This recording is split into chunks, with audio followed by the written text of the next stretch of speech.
The bustling, rain-slicked streets of London usually offered a sense of predictable rhythm to anyone who knew how to navigate them, but for Wesley Anderson, predictability was not just a preference, it was the very foundation of her existence.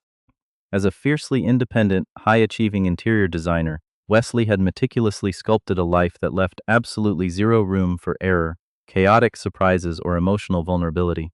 At 28, she had successfully established her own boutique firm, earning a reputation for transforming chaotic, uninspired spaces into structural masterpieces of balance and symmetry. Her personal life was no different.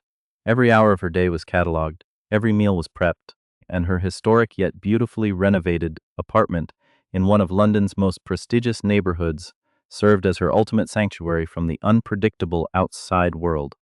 On this particular, unusually biting Tuesday morning, Wesley stood in her pristine bathroom, wrapped in a plush robe, holding a steaming mug of artisanal coffee.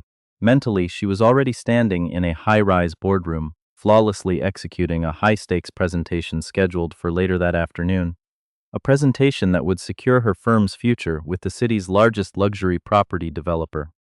She took a slow sip, her eyes scanning her reflection, completely unaware that the fragile illusion of control she had spent years building was about to be obliterated by the laws of plumbing and a fateful twist of destiny. It started with a sound so faint it barely registered against the distant hum of morning traffic, a rhythmic, hollow, dripping echoing from somewhere deep within the vintage plaster above her head. Wesley paused, her coffee mug hovering mid-air, a small frown marring her features as she tried to dismiss it as the harmless quirk of a historical building, the typical groaning of ancient pipes plotting a minor, inconsequential rebellion. But, within seconds, the faint drip transformed into a sinister, heavy squelch, and Wesley's stomach violently tightened as she watched a dark, jagged water stain aggressively bloom across the immaculate white ceiling directly above her glass shower enclosure. Before she could even process the incoming disaster, the plaster groaned under an immense, invisible weight, fracturing into a spiderweb of deep, terrifying cracks. "Oh, you have got to be kidding me," she muttered, taking a frantic step backward just as the entire central structure of the ceiling gave way with a deafening, explosive crash. A chaotic avalanche of wet insulation, shattered plaster, stagnant water, and decades of accumulated soot rained down into her sanctuary, missing her by mere inches. Wesley screamed, stumbling blindly into the hallway as a miniature, muddy waterfall began pouring relentlessly through the gaping, jagged maw in her ceiling, instantly transforming her architectural haven into a catastrophic, ruined wasteland. By afternoon, the initial shock had hardened into a cold, suffocating weight of sheer frustration as a team of emergency contractors delivered the devastating verdict. A major mainline pipe had burst deep within the building's structural framework, causing extensive water damage that would take a minimum of 3 weeks to fully repair and dry out.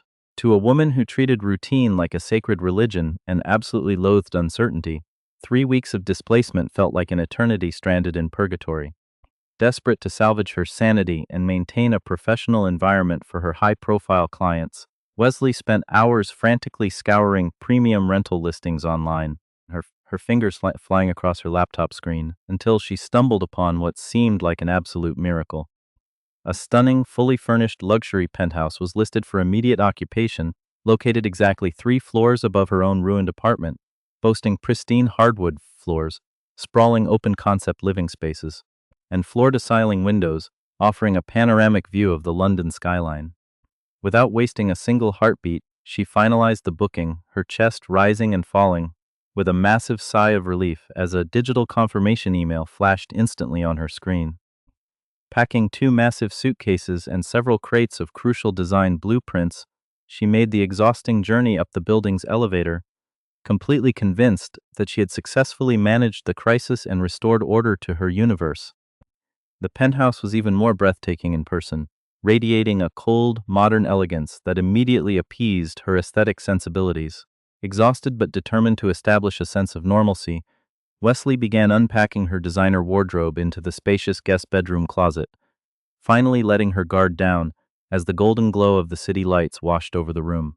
She genuinely believed the worst of the day was behind her, utterly blind to the fact that the true storm hadn't even begun, and that her legally booked sanctuary was actually the personal domain of the most infuriating, unpredictable man she would ever encounter. Nearly an hour into her unpacking, the heavy silence of the penthouse was violently shattered by the sharp click of the front door lock, followed by the heavy, authoritative thud of combat boots echoing across the hardwood floor. Wesley froze, a silk blouse slipping from her fingers as her heart violently leaped into her throat, her mind racing with the terrifying assumption that an intruder had broken into her temporary home. Before she could even call out or reach for her phone, a towering figure materialized in the doorway of the guest bedroom, instantly commanding the entire space with an overwhelming, almost suffocating physical presence. The stranger was easily 6'2", possessing broad muscular shoulders that practically filled the doorframe, messy dark hair damp from the external drizzle, and striking, intensely sharp hazel eyes that locked onto her with a mixture of profound confusion and volatile irritation. He was ruggedly, effortlessly handsome in a way that felt deeply frustrating to Wesley, wearing a heavy, dark jacket that highlighted his athletic build. But his current expression made it perfectly clear that he was milliseconds away from dragging her out by her collar. He stared at her open suitcases, his gaze cutting through her personal belongings like a knife before snapping back to her face, his strong jaw tightening so visibly that a small muscle twitched violently beneath his skin. "Who the hell are you? And what are you doing unpacking your things inside my apartment?" he demanded, his voice a deep, resonant growl that vibrated with absolute authority and a complete lack of patience. Wesley drew herself up to her full height, her own defensive pride flaring instantly as she refused to be intimidated by this arrogant stranger. "Excuse me," she shot back, her voice dripping with professional ice, "but I think you are the one who needs to explain yourself."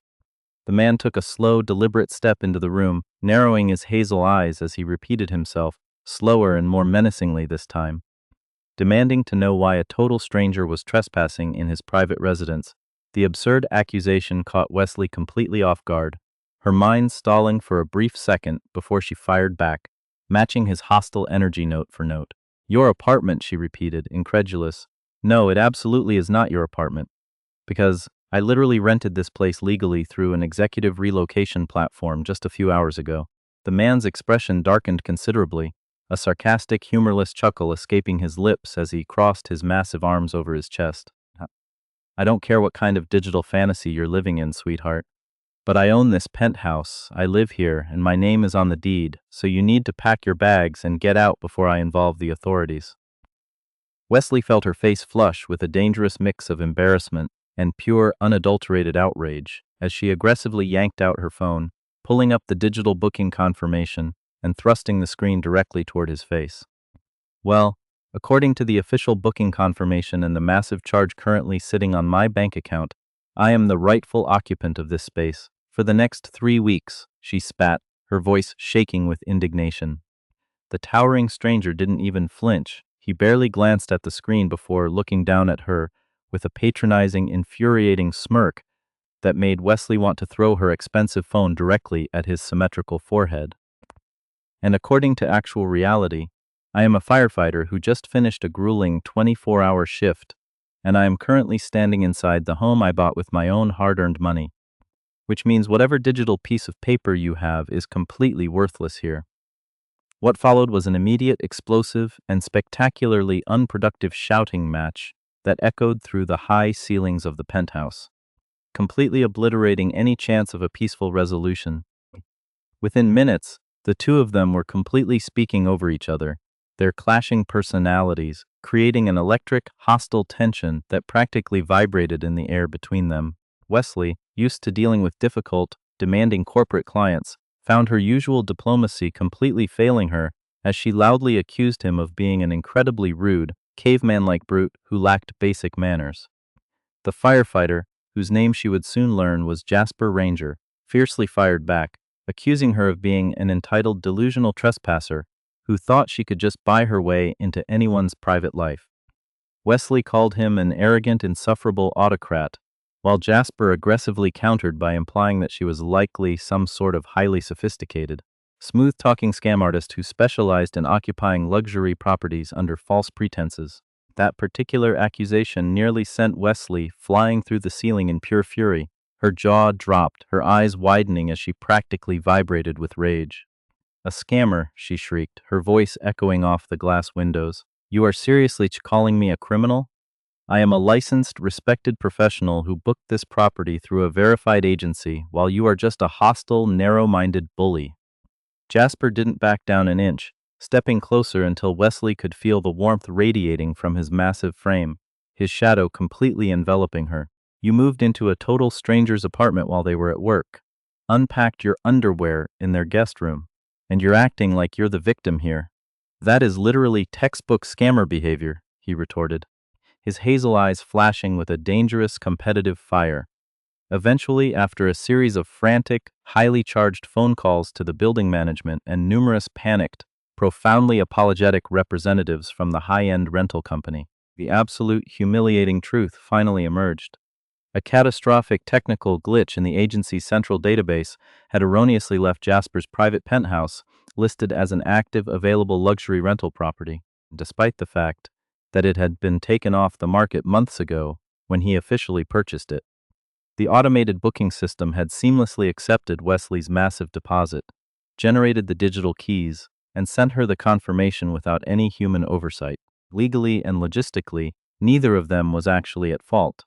Wesley was a victim of a corporate mistake, and Jasper was a victim of a systemic error. However, knowing that they were both technically innocent did absolutely nothing to ease the thick, suffocating awkwardness that suddenly settled over the sprawling apartment. As the final customer service manager hung up after promising a full investigation, but admitting they had absolutely zero alternative vacancies in the area due to a massive international summit. A heavy, suffocating silence descended upon the penthouse. Wesley stood frozen in the center of the living room, staring down at her open suitcases, and for the first time all day, the fierce, defensive mask she wore completely cracked. The brutal reality of her situation hit her all at once like a physical blow. Her own apartment downstairs was a toxic, waterlogged disaster zone. Every reputable luxury hotel within a 10-mile radius was entirely booked solid. She had a career-defining presentation to deliver in less than 24 hours. For a fleeting second, her shoulders slumped, her breathing hitched, and a look of profound, genuine exhaustion washed over her sharp features as she tried desperately to hold back tears of absolute defeat. Jasper, who had been pacing near the kitchen island, with his hands shoved deep into his pockets, silently watched the transformation, his intense hazel eyes tracking the way her fierce, defensive posture crumbled into fragile vulnerability. He noticed the slight tremor in her hands and the way she was biting her lip, fighting with every ounce of her being to avoid showing weakness in front of him. He let out a long, heavy sigh, the hostile fire in his eyes slowly dissolving into a look of reluctant, begrudging frustration as his own protective instincts, honed by years of rescuing people from the worst days of their lives, stubbornly overrode his desire for privacy. "How long did the contractors say the repairs on your place would take?" he asked, his voice noticeably quieter, lacking the aggressive edge from moments before. "About 3 weeks," Wesley replied softly, refusing to look at him as she tightly crossed her arms around herself. Jasper's eyes widened slightly in disbelief, his jaw tightening again, but this time not out of anger. 3 weeks, he muttered, rubbing the back of his neck as another agonizing silence stretched between them, the tension shifting from explosive hostility to a strange, highly charged uncertainty. He looked at the vast, empty hallway leading to his guest suite, then back at the exhausted, fiercely proud woman standing amidst her scattered belongings, before letting out another defeated groan. "The guest room is yours," he suddenly muttered, the words sounding as though they were being physically dragged out of him. Wesley blinked in absolute shock, her head snapping up as she stared at him with deep, intense suspicion, convinced this was some sort of cruel trap.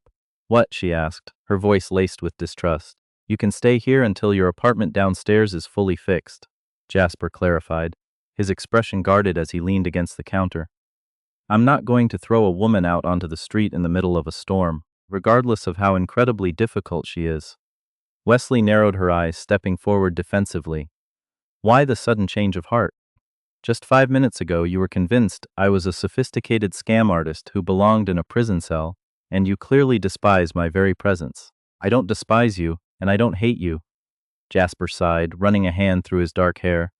"I just value my privacy, and that was before I found out you weren't actually an international criminal trying to steal my identity." For the briefest, most microscopic moment, a tiny, involuntary smile tugged at the corner of Wesley's lips a sudden spark of alignment breaking through the ice, though she quickly masked it with a haughty professional sniff. Fine, she said stiffly, but we need to establish strict boundaries, because it is entirely clear that we are fundamentally incompatible human beings.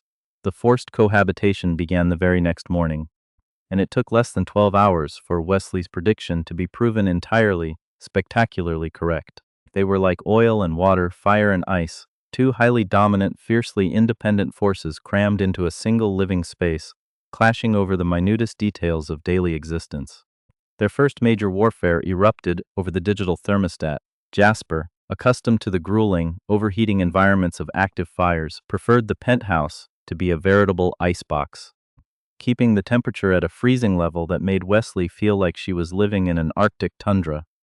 Wesley, who believed that indoor spaces should be suitable for actual, warm-blooded living creatures, would secretly crank the heat up, leading to a ridiculous game of thermostat espionage, where each would adjust the dial the moment the other left the room. Then came the great dish tribunal. Wesley firmly believed that plates and cutlery should be washed, dried, and mathematically organized back into their designated cabinets immediately after a meal concluded. Jasper, on the other hand, apparently believed that dirty dishes required a minimum of several hours of deep philosophical reflection in the sink before they were deemed worthy of entering the dishwasher. They argued over the television schedule, they argued over the precise arrangement of spices in the kitchen organization, and they argued over the exact volume of the morning news. Yet, the most utterly ridiculous, highly charged disagreement involved Jasper's extensive, highly baffling collection of formal bow ties. A few days into her stay, Wesley was searching for an extra blanket in a hallway storage closet when she stumbled upon an entire custom rack hanging neatly in the dark, featuring dozens upon dozens of bow ties. There were checkered ones, silk-striped ones, polka-dotted ones, violently bright neon ones, and patterned bow ties designed for every conceivable holiday and occasion. When Jasper walked into the hallway, he found her holding a particularly ridiculous tartan bow tie, looking at it with an expression of profound, mocking amusement. "Why on earth do you own an entire museum of bow ties?" she asked, raising an eyebrow as he walked toward her. Jasper looked genuinely, personally offended, snatching the tartan silk from her fingers as his face flushed. "What exactly is wrong with bow ties?" he demanded, holding it defensively. "They make you look like an elderly, eccentric university professor who has completely lost touch with modern civilization." Wesley laughed, her sarcastic wit cutting through his defensive pride. "They happen to look sophisticated, and I wear them to formal department events." He shot back, his hazel eyes narrowing. "They don't make you look sophisticated, Jasper. They make you look entirely ridiculous," she countered, stepping closer with a playful, challenging glint in her eyes that hadn't been there before. The intense, burning glare he gave her in response nearly made her burst into genuine laughter. Nearly, but the strange, sudden warmth radiating between them was becoming increasingly difficult to ignore. As the chaotic days slowly began to blur into weeks, however, an unexpected, deeply unsettling shift began happening within the walls of the penthouse. Beneath the constant, rapid-fire arguments and the endless layer of sarcastic remarks, Wesley found her sharp, analytical mind involuntarily noticing things about Jasper Ranger that didn't align with the arrogant, hot-headed exterior he projected to the world. She noticed how every single elderly resident in the entire luxury building seemed to utterly adore him, their faces lighting up with profound joy whenever his towering frame entered the lobby. She watched from the balcony as he effortlessly carried heavy groceries for their struggling neighbors without ever being asked, refusing any token of appreciation with a humble, easygoing wave of his hand.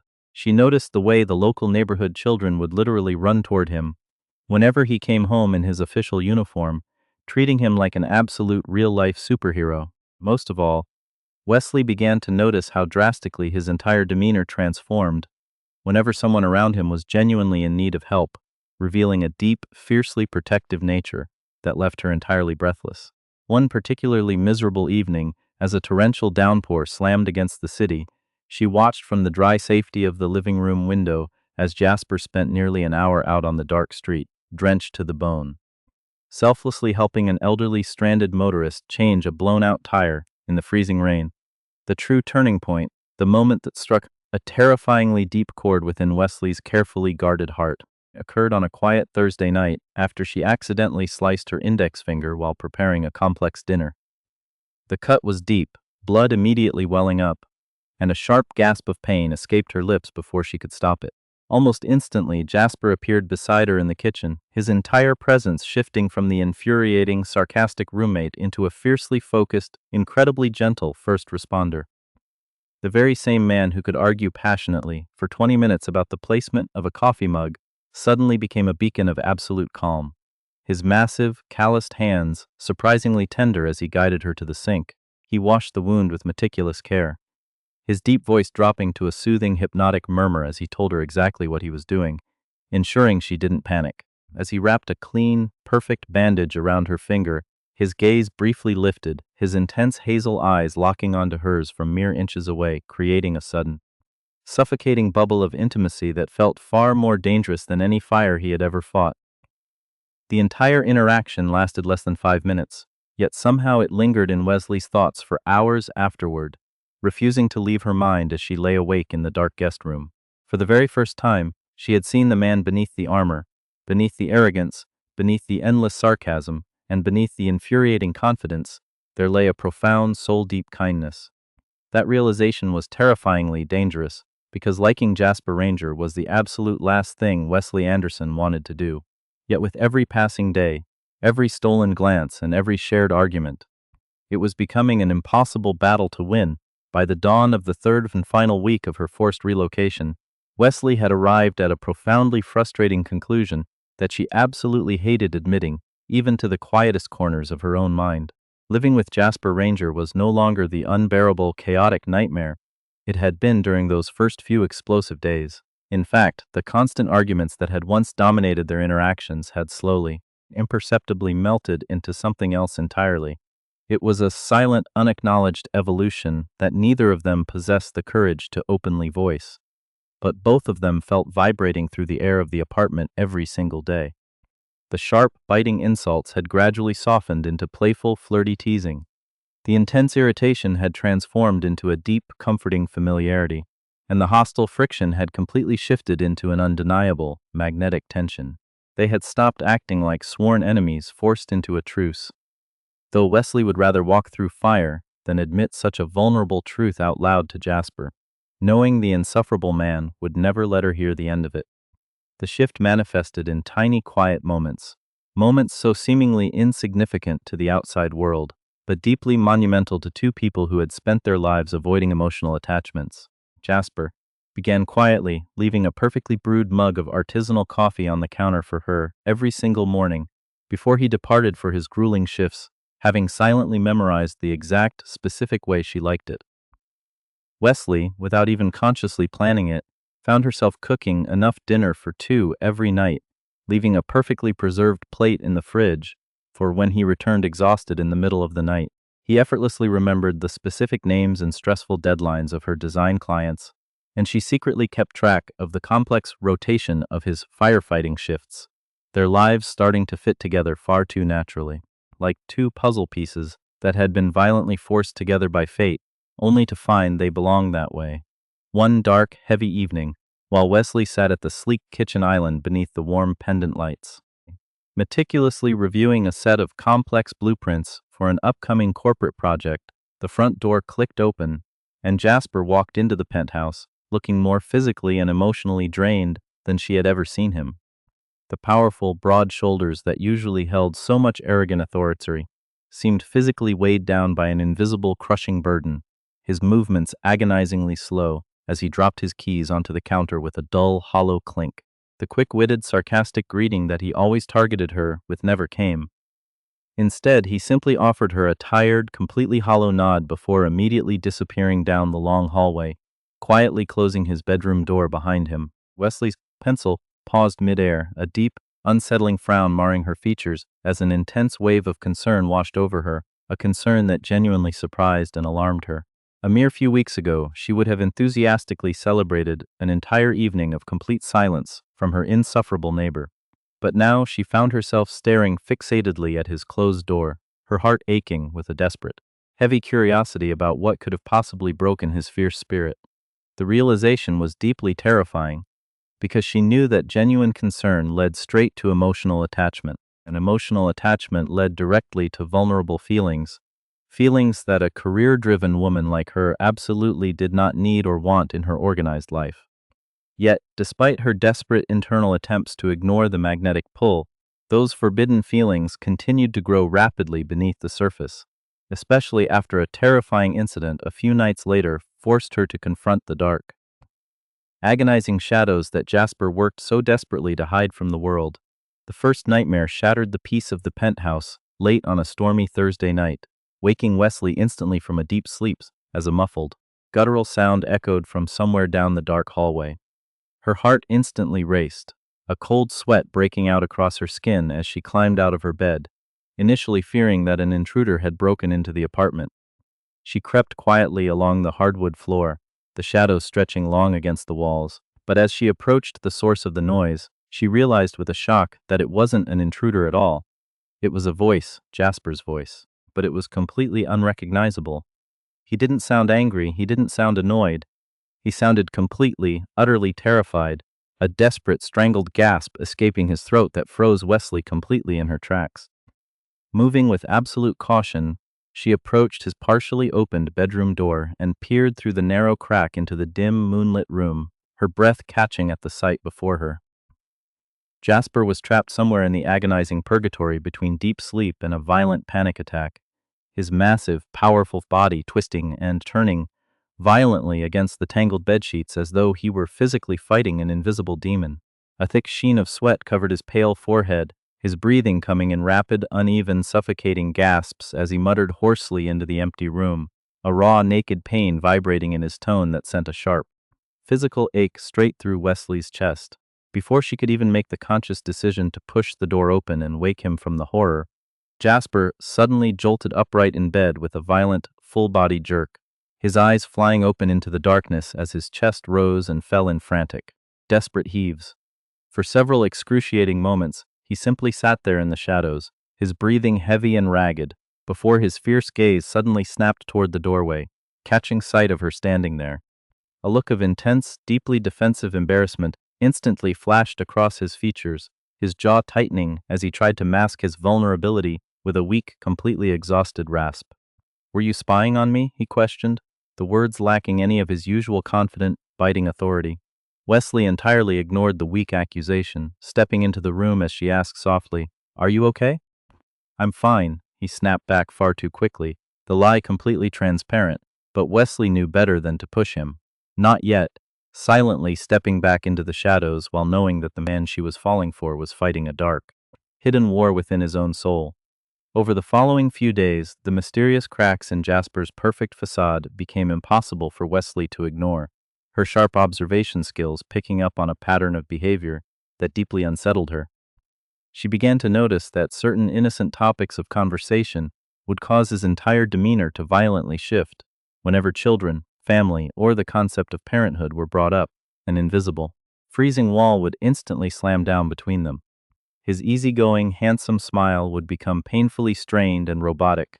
His sharp hazel eyes would grow completely distant and hollow, and his attention would vanish entirely into some dark, faraway memory, as though an invisible, traumatic switch had been flipped deep within his mind.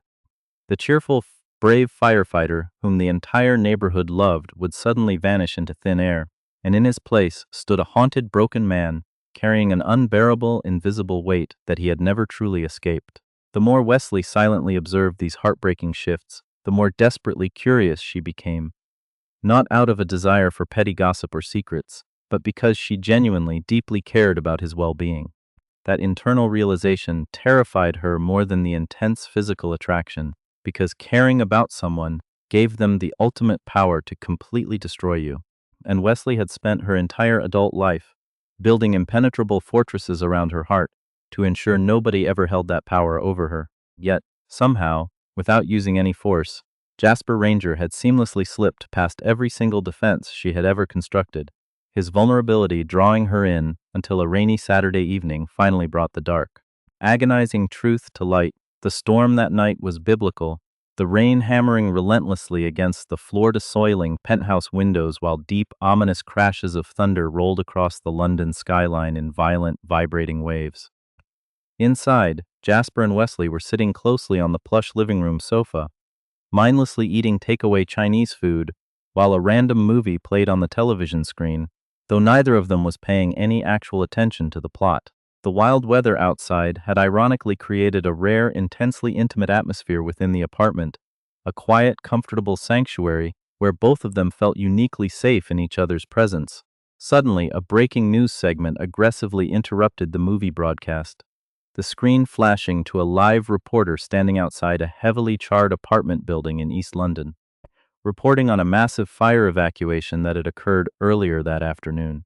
The reporter confidently stated that all families had successfully escaped, that there were 0 fatalities and no serious injuries, a story that should have been deeply reassuring to any viewer. Instead, Wesley watched in absolute horror as every single drop of color violently drained from Jasper's face, his entire muscular frame instantly becoming as rigid as stone as his hands began to tremble, the food container slipping slightly from his fingers.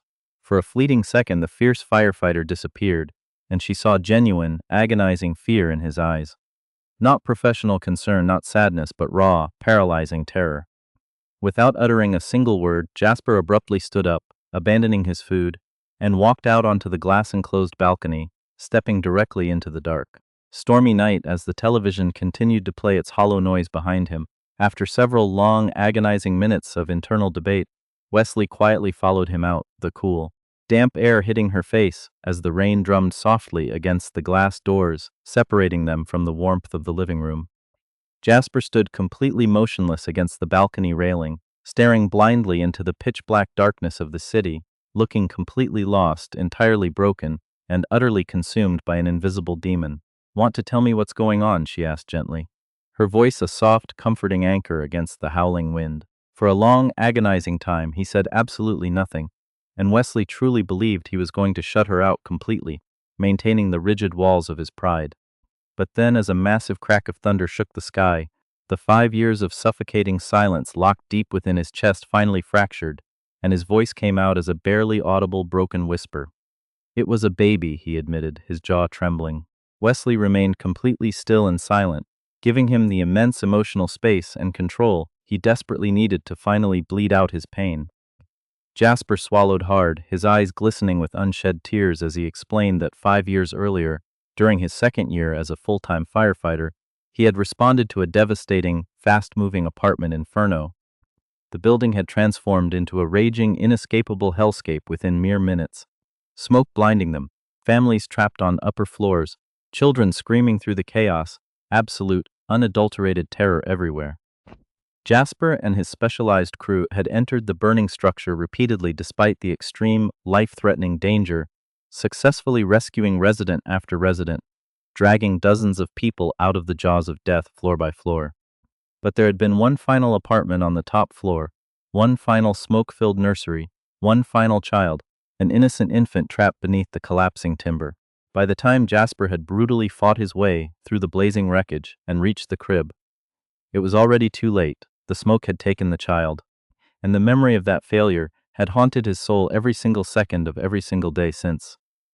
"I still hear that baby crying in my dreams every single night," Jasper confessed, his voice cracking violently as a tear finally escaped and rolled down his rugged cheek.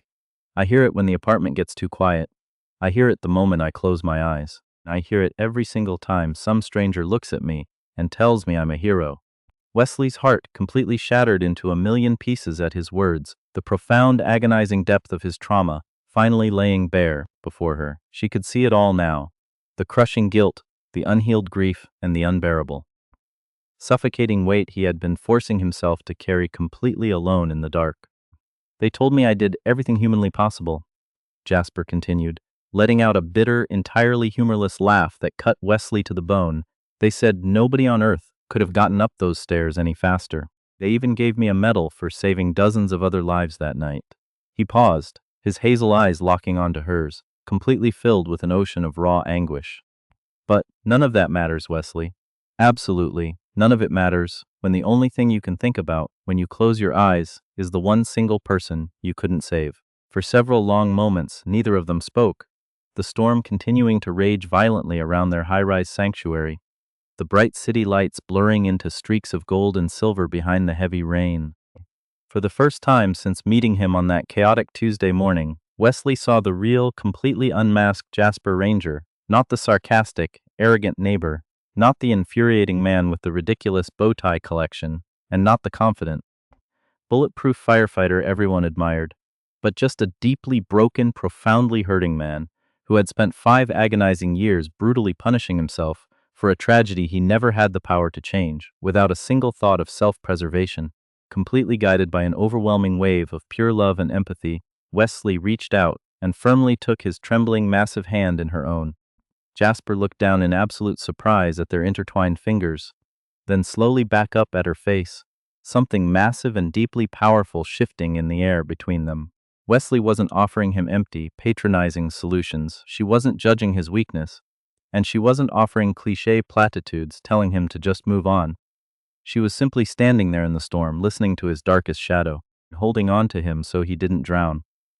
For the first time in 5 long, suffocating years, Jasper talked openly about the horror of that night, allowing the pain beneath the words to finally see the light, and for the first time in 5 years, he didn't feel completely alone in his purgatory.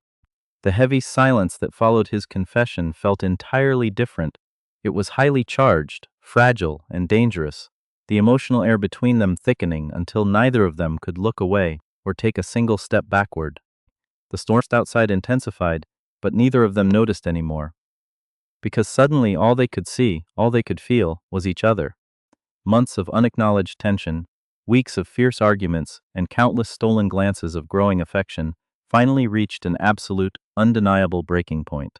Jasper lifted a slightly trembling hand, his fingers surprisingly soft as he gently brushed a damp strand of hair away from Wesley's face, her breath catching instantly in her throat at the intimacy of the touch. His deep hazel eyes searched hers with a raw, pleading vulnerability, as though begging for permission to be loved, as though offering her the remaining shattered pieces of his heart.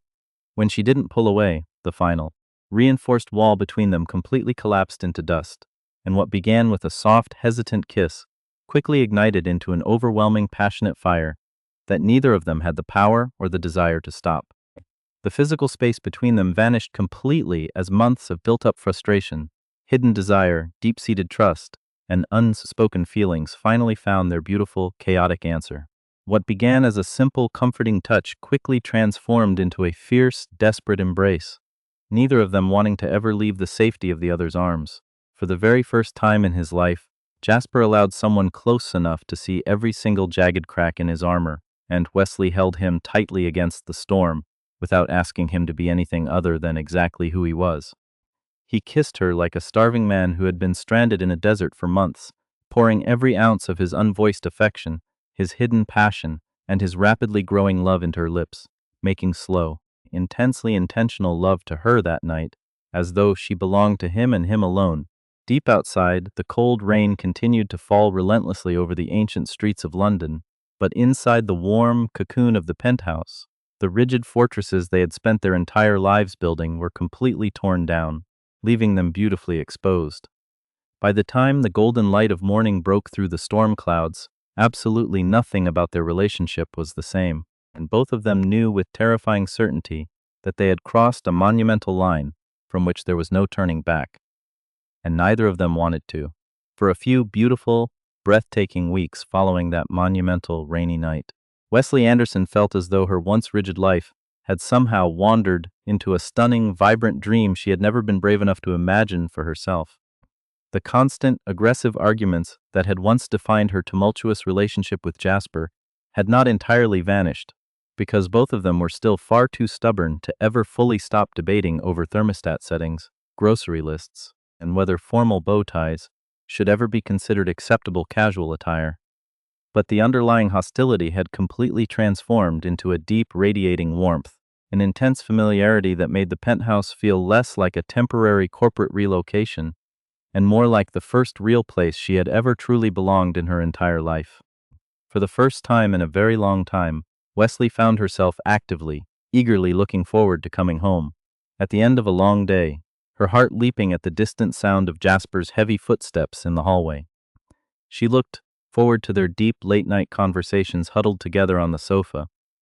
She looked forward to the effortless way he always managed to make her laugh when she was drowning in work stress. And most of all, she looked forward to the growing, undeniable certainty that she was falling deeply, irrevocably in love with him. Then, with the sudden, violent force of a physical blow, everything changed on a damp Monday morning when the rich, comforting aroma of morning coffee, which had previously been one of her absolute favorite things in the entire world, suddenly caused her stomach to violently, aggressively revolt. By lunchtime, a strange, suffocating wave of dizziness had overtaken her, and by evening she had completely convinced her analytical mind that she was simply coming down with some bizarre, fast-moving seasonal flu. 3 days later, however, she found herself standing inside the penthouse bathroom, holding a plastic pregnancy test with violently trembling hands, while her heart pounded so savagely against her ribs she could barely hear herself think. Positive. The digital results stared back at her in the harsh bathroom lighting, clear, undeniable, and entirely life-changing. For several long, agonizing moments, Wesley simply sat down on the edge of the deep bathtub, her mind racing at 1,000,000 miles an hour as she tried desperately to process the monumental reality of what she was seeing. Intense, paralyzing fear arrived first, followed immediately by a surge of electric excitement, then a wave of blind panic, and finally a deep, soul-stirring joy. All the conflicting emotions battling fiercely for dominance inside her chest at the exact same time. She had never imagined becoming a mother like this. She had never planned for a child. Yet despite the terrifying uncertainty racing through her veins, she found herself smiling through her tears, because the truth was profoundly simple. The baby growing inside her was Jasper's, and somewhere along this chaotic journey, Jasper had become the single person she trusted most in the entire universe. Telling him the monumental news proved to be far more terrifying than discovering the pregnancy itself. And that evening, Wesley spent nearly an hour locked in her room, frantically rehearsing a dozen different ways to break the news to a man who was clearly traumatized by the past. Every single possibility felt frightening. What if he wasn't ready to face this? What if he regretted their intimacy? What if he completely panicked and shut her out forever? Instead, the exact moment she finally gathered the courage to whisper the truth, Jasper's entire rugged face lit up with a joy so raw, so pure, and so utterly unexpected that Wesley nearly burst into violent tears right then and there. For several silent seconds, he simply stared at her in absolute wonder before letting out a deep, genuine laugh, the kind of beautiful, unburdened laugh she had never heard from him before. "You're serious?" he questioned, his voice trembling with emotion, and when Wesley offered a nervous nod, Jasper instantly wrapped his massive arms around her, lifting her completely off the hardwood floor as he buried his face in her neck. "We're having a baby," he whispered, the sheer reverence and joy in his voice making her chest ache with an overwhelming sense of complete happiness. The following days became a beautiful, dizzying whirlwind of excitement as Jasper completely threw himself into the role of an expectant father, aggressively researching parenting articles, downloading apps, and creating complex spreadsheets for baby furniture. He insisted on proudly showing her photographs of miniature football jerseys, despite the fact that the baby was still a microscopic dot, and he spent an entire evening passionately debating nursery paint choices, filling Wesley with a profound sense of security and permanent hope. But the beautiful, fragile happiness did not last, the insidious darkness beginning to creep back into the penthouse so slowly, so imperceptibly that Wesley almost missed the first warning signs entirely. At first, Jasper simply seemed a little more physically tired than usual, which she easily excused due to his grueling schedule, but then he began aggressively volunteering for extra grueling shifts at the station, leaving the apartment before dawn and returning long after she had gone to sleep. Then, he completely stopped joining her for dinner, offering distracted, hollow excuses about having already eaten at the firehouse, before the agonizing, sleepless nights returned with a vengeance. Wesley would wake up at 3 o'clock in the morning to find his side of the bed freezing cold, discovering him standing completely alone on the dark balcony, staring blankly into the blackness of the London night while the rest of the city slept. Sometimes, she would hear him pacing restlessly through the living room for hours, his footsteps heavy with an invisible anxiety, and the farther her pregnancy progressed, the further Jasper seemed to emotionally drift away into an unreachable abyss. Their daily conversations became agonizingly short and transactional. His handsome smiles grew rare and completely strained, and the vibrant excitement that had once filled his deep voice whenever he spoke about their future child slowly, completely vanished into a cold wall of detachment. Wesley's initial confusion quickly morphed into deep worry, which rapidly twisted into profound hurt, and eventually that hurt solidified into a suffocating, paralyzing fear that threatened to tear her sanity apart. She tried desperately to convince her logical mind that she was simply imagining things, that her raging pregnancy hormones were making her overly sensitive, but deep down in her soul, she knew with absolute certainty that something was fundamentally, tragically wrong. I was the one carrying the actual child, she thought bitterly, to herself. Late one night as she sat alone in the dark kitchen, I was the one expected to be moody. I was the one expected to get distant and overwhelmed by the massive physical transformation, yet he turns around and completely abandons me emotionally. The very day I told him I was pregnant, he looked so ecstatically happy, and I felt like I had finally, truly found my person in this chaotic world, just for me to end up going through this entire terrifying pregnancy completely by myself. How is that even humanly possible? She's whispered into the empty room, a tear slipping down her cheek as anger began to override her sadness. I don't think I can continue to be with a man who shuts me out the moment things get real. I think it is high time I pack my bags and go back down to my own apartment. The dark, agonizing question that haunted her every step was simply why. And one evening, when she attempted to gently show him a beautiful crib she had found online, Jasper barely even looked up from his phone, offering a cold, monosyllabic response that felt like a physical slap to her face. The next day, when she excitedly mentioned an upcoming doctor's appointment, his response was completely distracted and hollow. And a week later, when she asked if he would attend a mandatory prenatal class with her, he, immediately and aggressive to change the subject entirely. Every single rejection felt like a deep, infected wound to her heart.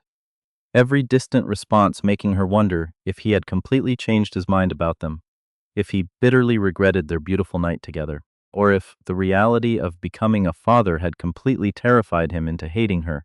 What Wesley didn't know, what she couldn't possibly see through her own dense fog of abandonment, was that Jasper was currently fighting the most violent, agonizing internal battle of his entire life, completely invisible to the naked eye. Every single passing day made the baby feel terrifyingly more real to his mind, and every new ultrasound photograph she proudly brought home only served to make his internal panic stronger, louder, and more paralyzing. Every single kick that Wesley felt in her stomach violently reminded his traumatized psyche of a memory he had spent 5 brutal years trying to bury deep within a vault in his soul, the infant from the tragic apartment fire, the helpless child he had failed to save, the ultimate failure he carried, written in blood across his conscience. For 5 long years, he had managed to keep that toxic, suffocating guilt locked away beneath a mountain of hard work and pride. But now, with his own child on the way, the demon had returned 1,000 times stronger, clawing its way back to the surface. Whenever he closed his eyes and tried to imagine the beautiful moment of holding his own daughter for the very first time, a dark, terrifying thought would immediately follow behind it, whispered by his trauma. What if something happens? What if there is a fire? What if you fail again, Jasper? What if you are fundamentally incapable of protecting the people you love most in this world? The agonizing questions haunted his waking hours, completely consumed his mind, utterly destroyed his sleep, and violently shattered his peace until the guilt convinced his broken psyche of a terrifying absolute truth. If he couldn't save someone else's innocent baby from a fire, what kind of father could he possibly become to his own daughter? He believed he was cursed, a failure marked by death, and as those irrational, traumatic fears tightened like an iron vice around his heart, Jasper unknowingly began aggressively pushing away the 2 people he loved most in the universe. The beautiful woman carrying his child, and the little bean sprout growing inside her. A tragic, desperate decision that threatened to utterly destroy everything they had fought so hard to build together, setting the stage for an explosive confrontation that would change the trajectory of their lives forever. The fragile truce that had held their shared life together finally ruptured on a night when the atmospheric tension outside the penthouse perfectly mirrored the emotional warfare within. The storm had reached a crescendo, casting long, menacing shadows across the living room where Wesley stood, her hand resting defensively over the small swell of her stomach. She looked at Jasper, who was standing by the kitchen island, his back rigid, his eyes fixed on the rain-lashed glass, as if looking at a ghost from his past rather than the woman who loved him. The silence between them wasn't just quiet. It was heavy, suffocating, and charged with months of unspoken resentment, unhealed trauma, and the bitter sting of emotional abandonment.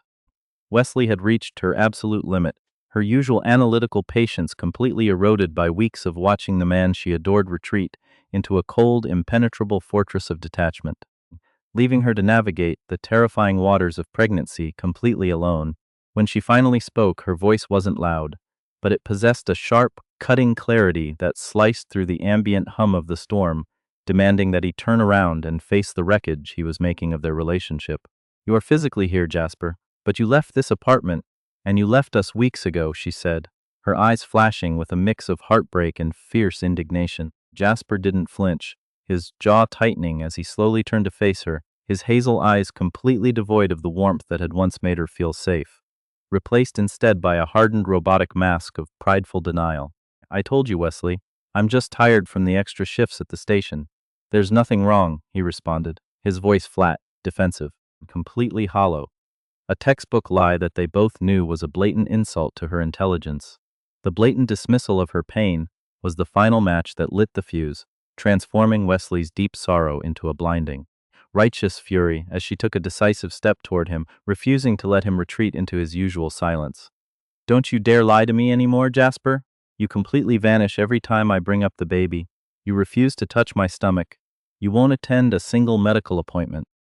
And you look at me as if I'm a stranger who forced her way into your life rather than the woman carrying your daughter." She shrieked, her voice cracking with the immense weight of the injustice she was enduring. She was the one undergoing the massive physical and emotional toll of creating life, yet she was being forced to beg for crumbs of affection from a man who had promised her a future, making the entire situation feel like a cruel, agonizing betrayal. Jasper's defensive facade began to crack, his eyes narrowing as his own toxic pride and paralyzing fear flared up, matching her volatile energy with a sharp, hostile growl. "You want the truth, Wesley? You want me to tell you that every time I look at you, all I can see is a terrifying responsibility that I am completely unequipped to handle? You think this is easy for me, watching you change every day, knowing that an entire human life depends on a man who couldn't even keep a single child from breathing in smoke?" The raw, aggressive mention of his hidden trauma hung in the air like a poisonous gas, but instead of evoking sympathy, the weaponization of his past to justify his current abandonment felt deeply unjust and cruel to Wesley. She was fighting for their family, while he was using his old ghosts as an excuse to break her heart and walk away from his responsibilities. The emotional distance between them widened into a canyon as Jasper, consumed by his internal demons, allowed his guilt to warp his perception of reality, convincing himself that isolating himself was the only way to protect them from his perceived curse. He looked at Wesley's tear-stained face, but instead of stepping forward to comfort her, he backed away, his hands curling into tight fists as he allowed his fear to dictate his next words, words that would deal a fatal blow to their fragile bond.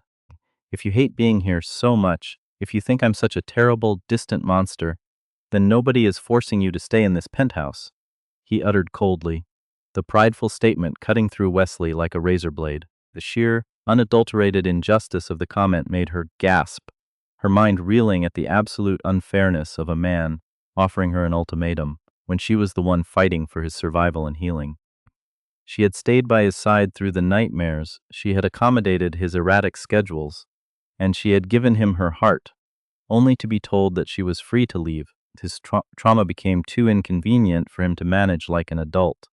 The realization that he would rather throw away their love, their connection, and their future child than swallow his immense pride and seek professional help was a devastating, heartbreaking revelation that shattered Wesley's remaining resolve. She stood before him, a proud, successful woman who had never begged anyone for love, and felt a profound sense of humiliation and betrayal wash over her as she realized she was entirely alone in this fight. With a cold, steady determination born from absolute heartbreak, Wesley looked at the man she loved and recognized that she could no longer allow herself or her unborn child to be collateral damage in his war against himself. I never expected that my collapsed ceiling would lead me into the arms of the most frustrating, infuriating man I have ever met. But I certainly didn't expect that same man to be a coward who runs away from the people who love him," she whispered, her voice deadpan, stripped of all anger and filled only with a deep, crushing finality. She turned on her heel, walking into the guest bedroom where her life with him had begun, and began packing her suitcases with a frantic, methodical speed, her hands shaking but her purpose entirely clear. Jasper stood frozen in the kitchen, the echo of her words ringing in his ears, his pride paralyzing him from going after her, his mind trapped in a toxic spiral that falsely whispered she would be safer far away from his cursed, broken existence. Within 20 minutes, Wesley stood at the front door of the penthouse, her suitcases by her side, looking at him one last time, with eyes that were entirely devoid of hope.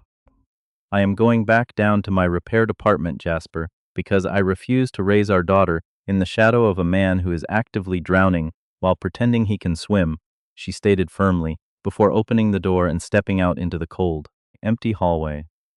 The heavy thud of the door closing behind her echoed through the vast luxury penthouse, leaving Jasper standing completely alone in the dark, silent apartment, his toxic pride victory turning instantly into a hollow, agonizing defeat as the true consequence of his emotional cowardice settled into his bones. The separation between Wesley and Jasper turned the historic London apartment building into a theater of quiet, agonizing tension, where every shared space became a reminder of what had been lost. Back in her own meticulously repaired apartment 3 floors below, Wesley threw herself into her work with a frantic, desperate intensity, trying to drown her heartbreak in blueprints, color swatches, and high-stakes client meetings. But the silence of her apartment was no longer a sanctuary. It felt like a cage, heavy with the phantom warmth of a man who was still far too close yet entirely out of reach. She was now visibly pregnant, her changing body a constant, beautiful, yet painful reminder of that rainy night when they had finally let their guards down. Meanwhile, Jasper retreated deeper into his self-inflicted exile 3 floors above, his pride acting as a suffocating shield that kept him trapped in a state of absolute emotional paralysis. To the outside world, the neighbors, and his colleagues at the fire station, he maintained his charming, bulletproof persona, wearing his bright bow ties and carrying groceries for the elderly residents, as if his world wasn't completely fracturing. But behind the closed doors of his penthouse, the antagonist of his own story was utterly falling apart, his home reflecting the cold, hollow emptiness of a man who had chosen his psychological prison over the family he desperately wanted. The intrigue intensified as the building's tight-knit community began to notice the sudden, freezing distance between the two, turning every chance encounter in the lobby or the elevator into a battle of endurance. Wesley would stand with her chin held high, her hands protectively cradling her growing belly, radiating a cold, unbothered professionalism, even as her heart hammered violently against her ribs at the mere sight of him. Jasper would stare straight ahead, his jaw locked so tightly that the muscles twitched, his hazel eyes burning with a mixture of raw longing, toxic defensiveness, and unbearable guilt that he refused to voice. The true agonizing face of Jasper's stubbornness was revealed through his secret, silent actions. He couldn't completely detach himself, leading him to commit acts of quiet espionage that only heightened the emotional suspense. Late at night, when the building was completely quiet, Jasper would walk down the concrete stairwell to Wesley's floor, standing silently outside her apartment door for hours, listening to the faint sounds of her moving inside just to ensure she was safe. He secretly paid the building's maintenance crew out of his own pocket to prioritize any repair, heating issue, or grocery delivery she might need, ensuring her life was entirely seamless while simultaneously denying her the one thing she actually required: his presence, his vulnerability, his accountability. The situation grew even more desperate for Wesley as the physical demands of her 3rd trimester peaked, forcing her to confront the profound injustice of her isolation while Jasper celebrated a hollow victory of self-preservation. She found herself assembling a flat-pack crib in her nursery alone, tears of sheer frustration blurring her vision as she struggled with the heavy wooden pieces, her mind flashing back to the days when Jasper would passionately debate paint colors and download parenting articles. The stark contrast between his initial ecstatic joy and his current cowardly silence made his behavior look utterly villainous. a cruel punishment inflicted upon an innocent woman who had done nothing but offer him unconditional love and a path to healing. Every single evening, Jasper would watch her from the dark shadows of his high-rise balcony as she arrived home from work, his heart breaking as he watched her carry her own briefcase. Yet, his crippling fear of failure kept his feet glued to the floor.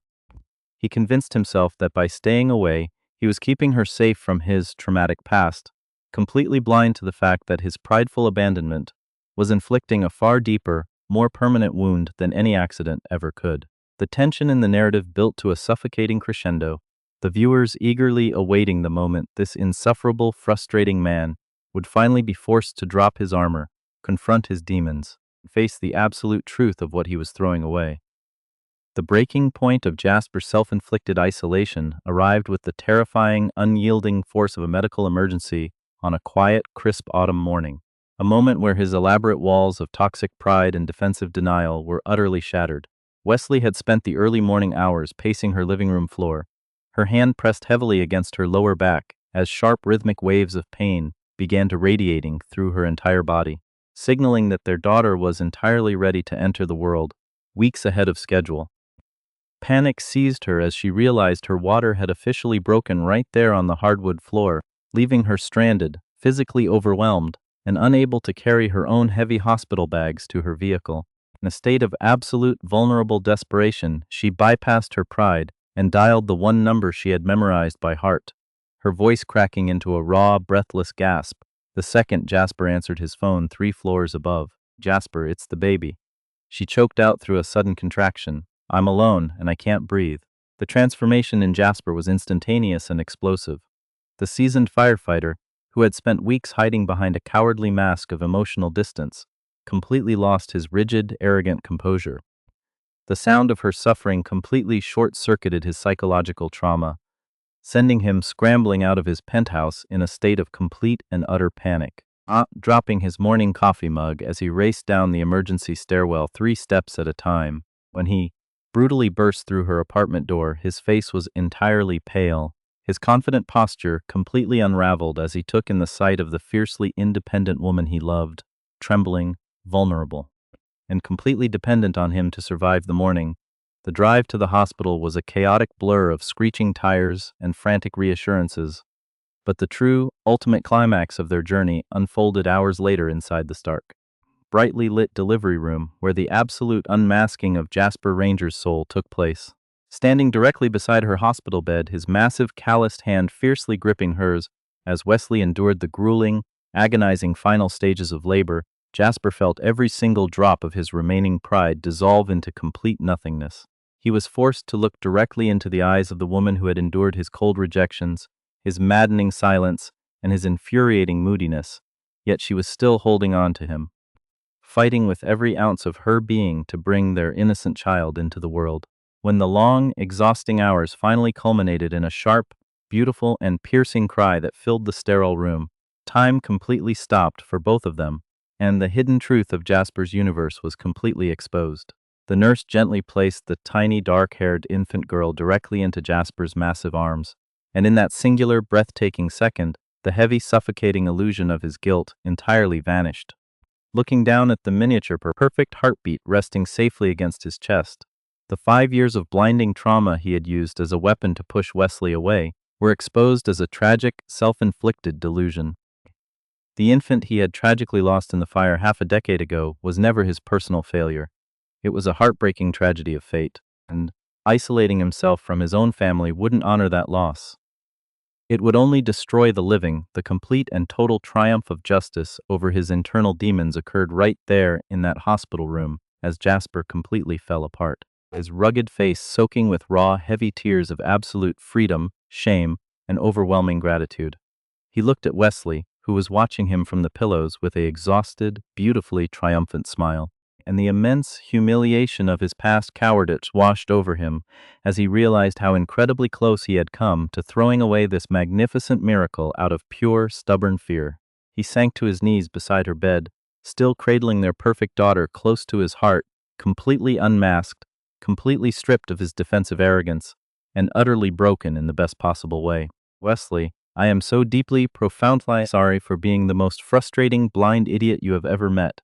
He sobbed openly, his voice cracking with a raw vulnerability he had never allowed himself to feel before. I was so terrified of failing you both that I became a monster. But holding her right now, I see that you were entirely right all along. There were no more excuses, no more defensive arguments about thermostats or schedules, and absolutely no room left for his toxic pride to hide. As Wesley reached out her pale, tired hand to gently stroke his messy dark hair, pulling him close for a soft, tear-stained kiss, the ultimate victory of love and truth was secured, leaving the viewers in absolute awe of a man who had finally conquered his darkest shadow to claim his rightful place as a father. The harsh and beautiful law of karma finally came full circle in the months that followed that unforgettable morning in the hospital room, completely rewriting the destiny of everyone involved. For Jasper, the antagonist of his own story who had spent 5 long years locked in a self-inflicted prison of guilt, the ultimate consequence of his choices was not exile or ruin, but a profound, necessary confrontation with his own pride. He had to endure the painful humiliation of admitting his weakness, swallowing his immense arrogance, and actively stepping into a professional therapist's office to dismantle the toxic shadows that had nearly cost him his family. Healing did not happen overnight, and there were grueling days when the phantom weight of his past failures threatened to drag him backward. But his stubbornness was finally redirected towards something beautiful: his recovery. The ultimate karmic justice was achieved as his crushing panic attacks lost their power, his agonizing nightmares faded into distant memories, and the heavy mountain he had carried on his broad shoulders was replaced by the light, ecstatic joy of watching his daughter grow. His penthouse, once a cold, modern monument to isolation, was completely transformed into a vibrant, chaotic haven filled with baby blankets, plastic bottles, and the echoing sound of genuine, unburdened laughter. Jasper finally understood that true strength wasn't carrying pain forever in silence. It was having the ultimate courage to say, "Help me," and allowing the people who love you to pull you out of the deep end. For Wesley, her unwavering loyalty to her own principles and her fierce, unconditional kindness toward a deeply broken man resulted in a complete and total triumph of happiness. She was no longer navigating the world as a rigid, hyper-organized perfectionist who feared chaos, because the beautiful, unpredictable love of her frustrating firefighter had taught her that life's greatest masterpieces are often born from total structural collapse. Their lives seamlessly integrated 3 floors up, and several months after their daughter's birth, while walking through a serene London park painted in the brilliant gold of autumn leaves, Jasper dropped to one knee and presented her with a ring, his voice shaking with raw emotion as he thanked her for giving him a future he believed he didn't deserve. Their stunning spring wedding was a masterclass in poetic justice, attended by the very neighbors and colleagues who had witnessed their silent warfare, where Jasper proudly wore one of his most ridiculous, brightly patterned bow ties, just to hear Wesley tease him about it one last time before she walked down the aisle.